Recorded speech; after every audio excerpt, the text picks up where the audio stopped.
which, to Danny, my speech is called Me in Threes. I'm a Toastmaster, fellow Cardinals, and very welcome guests. As a new member, I'd like to paint just a few scenes from my life to give you just an inkling of what makes me tick. Like London buses, things often seem to come along in threes, and that holds true for me too.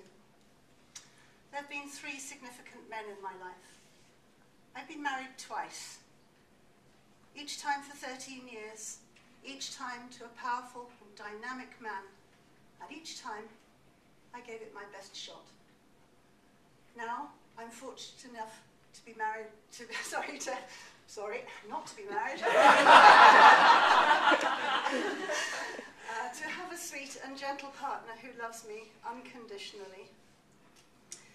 We've been together for 10 years. The secret to our relationship is separate homes. That is the way it's staying. I get to sleep at night, and he gets to be as messy as he likes without getting nagged. That's the men. On to other things. I never really knew what I wanted as a career. All I knew was that I didn't want to be a teacher. At the age of 10, I heard Elvis Presley sing Wooden Heart in bad German. I knew I wanted to be able to speak German better than that. So I took the modern languages option at school, and then a translator-interpreter diploma, which led to the first strand of my career, using my, by then, fluent German, along with French and Spanish and a bit of Dutch, until I had my first child. And secondly, when the children were at school, I needed to be able to do a job that was school hours and term time, and of course it couldn't be teaching.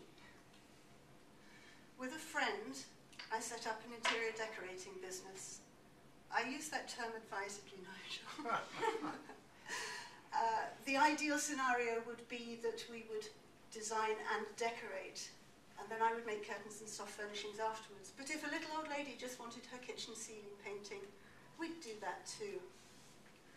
And then thirdly, in between times, I had founded a charity for people with the neurological disorder which my second son has. And I suppose I have devoted half of my life to that charity.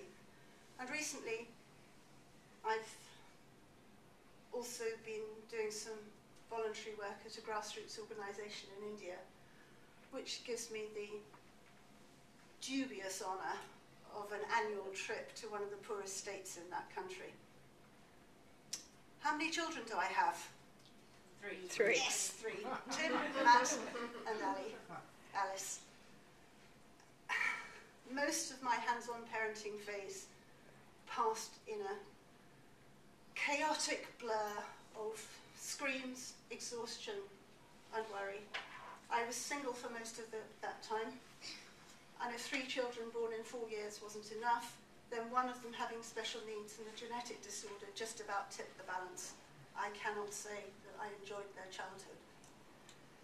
But things are different now. My babies are in or approaching their 30s. They're fun, independent, and happy in their chosen careers of air conditioning, computers, and photography, respectively. And whilst I look forward to weddings and babies, I haven't bought a hat yet, nor have I started knitting booties.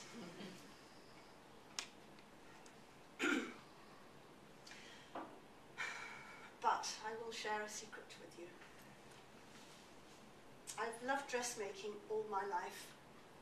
And in fact, I've made 5 wedding dresses, only one of them for myself. I yearn to make a wedding dress for my gorgeous Alice. Having said that, if she can find anyone who's brave, ambitious, and tall enough to take her on, I bet they elope. I think tradition is too feisty for my girl. Tradition is too ordinary for my feisty girl. Finally, I just want to share with you a sunny November morning 4 years ago, when I almost missed being awarded the MBE by Her Majesty the Queen at Buckingham Palace, because rather like 3 weeks ago when I was late for my first official Toastmaster role as timekeeper. Please note the irony there.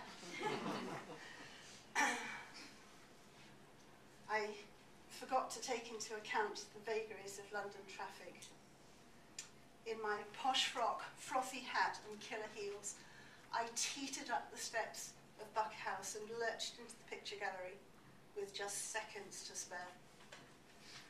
And I think that illustration kind of sums me up.